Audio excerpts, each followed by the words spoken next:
사건은 2016년 1월 11일 타이틀 멤버 지수 씨가 SNS에 올린 글에서부터 시작이 됩니다. 이 글을 보고 많은 분들이 충격이었고 이 글을 직접 진짜 올린 거 맞아? 라고 의심을 했었는데요. 그 내용은 바로 연예계 성상납 스폰서를 제안받았다. 라는 글이었어요. 맞습니다. 타이티 그룹에 대해서 인지도가 참 낮았기 때문에 많이들 알지 못했는데 이 바로 연예계 성상납과 관련된 SNS 글을 올렸다 해서 이제 이 타이티를 몰랐던 사람들 다 알게 된 거죠. 근데 어쨌든 이 지수가 익명의 남자로부터 SNS를 통해서 시간당 400만 원을 줄 테니 뭐 이렇게 같이 합류하자 이런 제의를 받았다는 거죠. 근데 그 전부터 그 연예계에는 뭐 끊임없이 성상납 아니면 성과 관련된 어떤 그 제의, 스폰서 폭로가 덜어 있었는데 아주 특이한 케이스입니다. 이 지수 같은 경우. 어떤 게 특이한 케이스예요? 일단 기존에는 어떤 연예계 이런 뭐 기획사라든가 알려지지 않는 조그마한 기획사를 통해서 이렇게 점조직 형태로 그런 일들이 있었던 게 암암리에 있었는데 이 타이틀 지수 같은 경우 공개적으로 SNS를 통해서 제안을 했다. 이게 사실 있을 수 없는 일이거든요. 그래서 굉장히 화제가 됐던 겁니다. 어쨌건 자신을 멤버십으로 운영되는 어떤 모임에서 고용된 브로커다라고 이 익명의 남자는 자기를 소개했고 타이티 멤버인 지수에게 고급 회의 알바죠.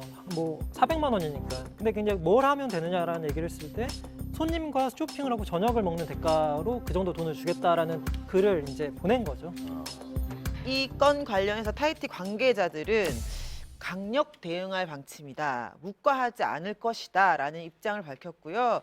이제 이 사건으로 인해서 사실 그 연예계 스폰서 문제가 다시 재점화되기도 하고 실제로 저희들도 뭐 취재를 다시 하기도 하고 TV 프로그램도 굉장히 많이 늘어났었죠. 아니, 스폰서라는 얘기를 뭐 주변에서 풍문으로만 많이 듣긴 네. 했는데 진짜 실제로 존재를 하나요? 뭐뭐 하더라라는 식으로 이제 은밀하게 이제 돌았던 얘기들이 한 방송에서 스폰서 계약서라는 걸 실제로 입수해서 공개를 하면서 이게 좀 파장이 커졌는데 이 계약서 상에는 명시된 거는 금액과 그 만나는 횟수를 명시하게 돼 있다. 뭐 이런 내용이 있었고 뭐 이런 계약서까지 존재한다는 거 보면 그들이 은연중에 이렇게 뭔가 체계적인 시스템으로 이미 운영이 뭐 지속적으로 되고 있었다라고 추측할 수 있는 거죠. 맞아요. 그 문건이 존재한다는 거는 이게 이제 처음으로 밝혀진 겁니다. 그게 당시 취재하면서 그 성스폰서 관련 그 브로커죠 일종의 그분을 만나서 얘기를 들어보니까 등급이 나눠져 있다 하더라고요. 말 그대로 횟수당 얼마. 예를 들면 그래서 A급은 거의 없고요. B급 정도로 분류가 되면 회당 1,500.